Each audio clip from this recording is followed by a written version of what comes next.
ओम नमः शिवाय. नमस्कार मंडळी. महाशिवरात्रीला लाखो घरांमध्ये शिवपूजन केले जाते. या शिवपूजनात अभिषेक, जलाभिषेक केला जातो. तसेच बेलपत्राशिवाय शिवाची पूजा अपूर्ण मानली जाते.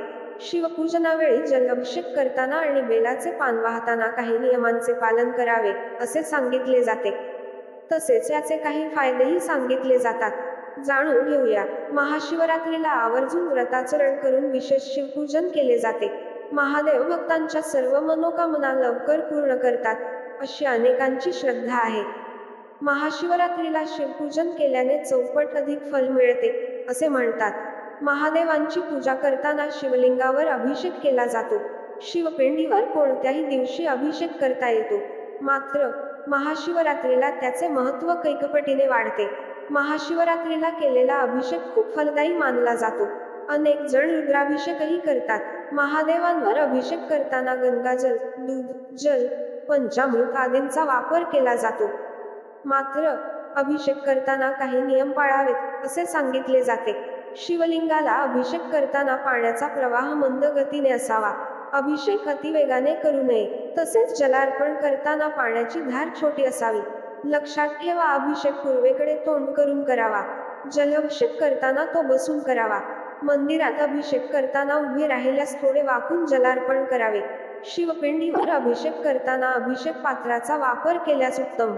महाशिवरात्रीच्या दिवशी संपूर्ण कुटुंबासह अभिषेक केल्यामुळे जीवनामध्ये अपार यश मिळते. तसेच सुख, समृद्धी नांदते आणि दुःखापासून मुक्ती होऊन सगळी संकटे दूर होतात, अशी मान्यता आहे. तसेच महाशिवरात्रीच्या दिवशी जलाभिषेक करणे अतिशय शुभ, पुण्यफलदायी मानले जाते. शिवलिंगामध्ये वेगळ्या प्रकारची ऊर्जा असते, ज्याचा मनावर सकारात्मक परिणाम होऊन आपले मन शांत होते. घरामध्ये नकारात्मक ऊर्जा राहत असेल तर महाशिवरात्रीच्या दिवशी जलाभिषेक अवश्य करावा. घरातील सर्व नकारात्मकता निघून जाते. त्याचप्रमाणे समस्या, संकटे दूर होण्यास मदत होऊ शकते. तसेच कुंडलीतील ग्रहदोष दूर होण्यास मदत होऊ शकते. ग्रहांचा प्रतिकूल प्रभाव कमी केला जाऊ शकतो, असे म्हटले जाते. बेलपत्राशिवाय भगवान शिवाची पूजा अपूर्ण मानली जाते. अभिषेक केल्यानंतर शंकराला बेलपत्र अर्पण करावे. बेलपत्रासोबत धोत्र्याचे पान, फळे या व्यतिरिक्त गुलाबाचे फूल वाहण्याची विदर्भात परंपरा आहे. दक्षिण भारतात महाशिवरात्रीला शंकराला निळी कमळे वाहण्याची प्रथा आहे. त्याचप्रमाणे अशोकाची पाने, आवळीची पाने, कणेरीची पाने, कदंबाची पाने, ब्राह्मीची पाने, आघाडाची पाने शिवशंकराला शिवपूजनावेळी वाहिली जातात, असे सांगतात. महाशिवरात्रीच्या दिवशी शिवलिंगावर बेल अर्पण करताना त्या बेलाला 3 पाने असल्याची खात्री करूनच ते शिवलिंगावर अर्पण करावे. बेलपत्र हे 3 पेक्षा कमी किंवा 3 पेक्षा जास्त असू नये. बेलपत्र अर्पण करताना ते फाटलेले तसेच खराब झालेले असू नये. 3 पाने पूर्ण अभंग असावी, असे सांगितले जाते. कोणत्याही शिवमंदिरात गेल्यावर अर्धीच प्रदक्षिणा घालावी, असे सांगितले जाते. शिवलिंगाला जोडून जी मर्यादा आखून दिली आहे तिला शिव निर्माल्य असे म्हणतात.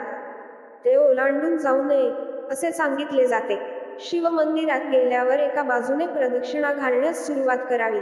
जेथे शिवतीर्थ किंवा शिव निर्माल्य येते तेथून माघारी फिरावे आणि पुन्हा देवासमोर यावे. यानंतर दुसऱ्या बाजूने प्रदक्षिणेस सुरुवात करावी. पुन्हा शिवतीर्थ किंवा शिव निर्माल्य येते तेथपर्यंत जावे आणि परत मागे फिरून देवासमोर यावे. अशा पद्धतीने एक प्रदक्षिणा पूर्ण होते. अनेकदा एका बाजूने गेल्यावर शिवतीर्थ किंवा शिव निर्माल्य येते तेथे वाट बंद केलेली असते. तेथून मागे फिरल्यानंतर देवासमोर येऊन नमस्कार करून अनेक जण प्रदक्षिणेतून बाहेर पडतात. दुसऱ्या बाजूने पुन्हा शिवतीर्थ किंवा शिव निर्माल्य असते तेथे जात नाहीत. मात्र असे केल्यास प्रदक्षिणा अपूर्ण राहते, ती पूर्ण मानली जात नाही. त्यामुळे योग्य पद्धतीने प्रदक्षिणा घालावी, असे सांगितले जाते. हर हर महादेव. अशाच नवनवीन माहितीसाठी चॅनलला सबस्क्राईब करा.